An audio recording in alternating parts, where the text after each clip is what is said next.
पहिले यो दाईको आँसु बिनाको रुवाईवाला भिडियो हेरौँ अनि कमेन्ट गरेर लागौँ है त। तिमीलाई वरपर नजाऊ भन्नु मेरो गल्ती भयो होइन। म अबदेखि भन्दिनँ जहाँसुकै जाऊ, घरमा बस, दिउँसोभरि जतासुकै जाऊ बाबा।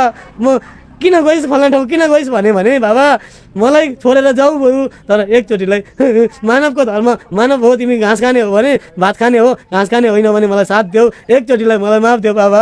मैले वरपर नहिन् भन्नु ठुलो मेरो गल्ती भएछ नि बाबा हो। तो चलिए शुरू करते हैं। कुलदेवता बिग्रेपछि कसको के लाग्छ र? तिमीले गर्दा जान बाध्य भए, अब म आउँदिन ल। म माफ भुलेर पनि दिन्न, म आउँदिन। रोइ बस्यो अब।